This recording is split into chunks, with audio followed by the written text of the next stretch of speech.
I gave up everything for this. I mean, you know, my wife is struggling. I'm not a victim. I'm not Jim Comey. It's fine. I did this, and I'm proud I did it. But if you think we're there for tea and crumpets, well, I mean, Cash is there all day. We share it. Our offices are linked. He turns on the faucet. I hear it. He's there he gets in at like 6 o'clock in the morning. He doesn't leave till 7 at night. You know, I'm in there at 7:30 in the morning.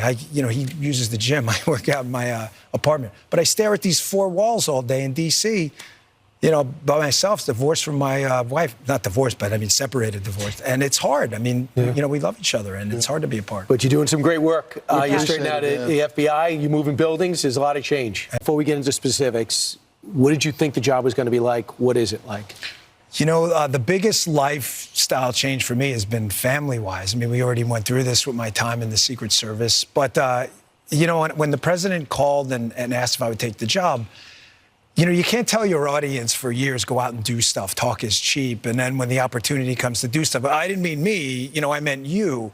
It's kind of you're a fraud. I mean, you don't sound like a fraud, you are one.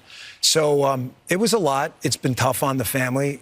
People ask me all the time, you know, do you like it? I say, no, I don't. But the president asked me to do this to like it.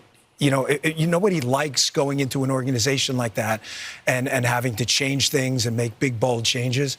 But, you know, I was at one of our facilities yesterday down in Winchester, and a woman who worked there, very nice, said, you know, I used to watch your show. I miss you. I said, you know, I miss me, too. You know, part of you dies a little bit when you see all this stuff from behind the scenes. That was the deputy director of the FBI, Dan Bongino, lamenting the fact that he's stuck working in the same government that he has made a career out of criticizing. And that's tough for him, because now instead of raking in cash by opining on baseless conspiracy theories and trafficking in outright fiction, he's at least somewhat bound by facts and reality. And frankly, nothing better crystallizes this phenomenon more than the hours that Dan Bongino spent stoking mistrust and conspiracy theories about, for example, Jeffrey Epstein. I'm telling you, there could be some national security problems here. Because, ladies and gentlemen, nobody knows how much material people have on Jeffrey Epstein. Who was videoed where those videos are. I was told by someone a long time ago, a very knowledgeable reporter, and it's not my information. I'm not hiding. I mean, oh, you're hiding up for some foreign government. You're protecting. I'm not protecting anyone. I'm only telling you what I was told. That some governments around the world may have some material that's related to the Epstein thing. Bill Clinton was knee deep in this, man. I have a very, very good source. I've told you this story. Forgive me for repeating it if you're a P1, but some people are new here and never heard this. He was on the plane with Bill Clinton and Epstein on one of Epstein's planes when Bill Clinton was on the plane with some women who, according to my source, looked underage. Why was my source on the plane?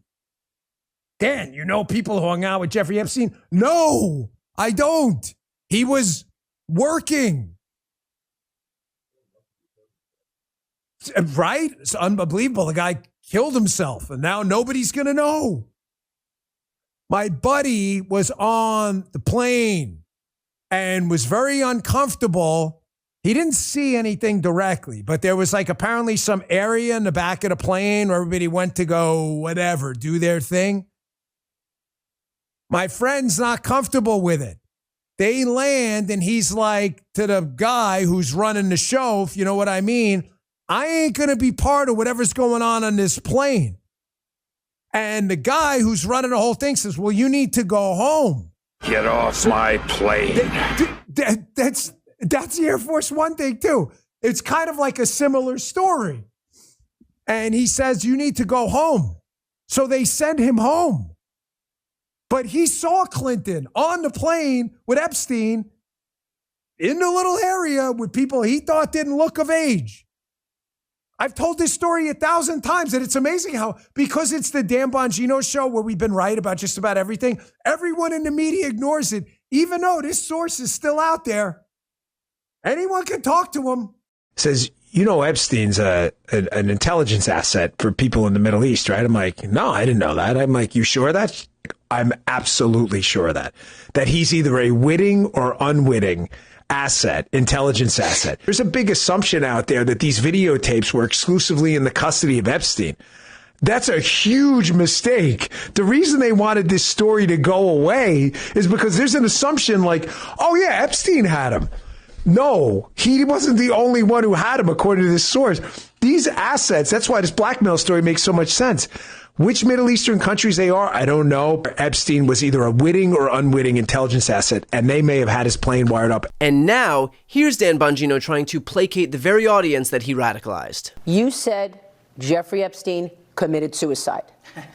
People don't believe it. Well, I mean, listen, they have a right to their opinion, but as someone who has worked as a public defender, as a prosecutor, who's been in that prison system, who's been in the Metropolitan Detention Center, who's been in segregated housing, you know a suicide when you see one, and that's what that was.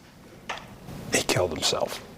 You want me to? I've seen the whole file. He killed himself. Now, you'll be shocked to learn that Dan Bongino's audience doesn't believe him. Why? Because they listened to Dan Bongino. One blogger for the right-wing site Red State wrote, Bongino makes a huge confession today that cuts against his years of conspiratorial bomb-throwing on his podcast and TV show.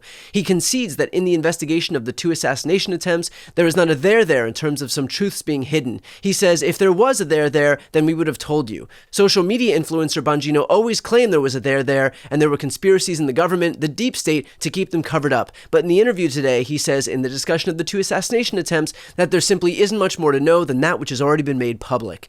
That should be a cautionary signal to many on this site. And frankly, that is tame compared to what his other fans wrote. This statement by itself is enough reason for me never to believe another word that Dan Bongino says. Deep state traitor. Epstein's case closed with a wink. Accountability, the same bureau that spied on Trump now wants to trust after years of targeting conservatives. Please. Real transparency starts with dismantling the 2-tiered system protecting DC elites. Clean up your own house before lecturing us on priorities. That's extremely insulting to the intelligence of the people who pay your salary. And the responses go on and on. Bongino spent years whipping his audience into a frenzy with right-wing conspiracy theories. Now that he's in a position where he could finally substantiate his own lies, and can't, his audience is turning against him. But this is part and parcel of the right-wing media ecosystem. They traffic solely in conspiracy theories and lies because it is more convenient than the truth. Sometimes, as is the case with Bongino, they get caught running away from the same exact monster that they created. Before you go, if you enjoyed this content and you want to see more and support independent media, please subscribe to this channel. The subscribe button will be right here on the screen. But second, the reality is that we are now in a political environment where this administration can lean on any of the social media platforms to suppress certain voices if they don't like critical coverage. That means my longevity here is in the hands of a few tech billionaires who are already making it clear that they are willing to cater to this administration. To that end, signing up for my newsletter is a way for me to reach you directly if that ever becomes necessary. I'll put the link right here on the screen as well, so please sign up. It's free, but there's also an option to do a paid subscription if you'd like to support me and my team. I really appreciate it. Thanks so much for watching.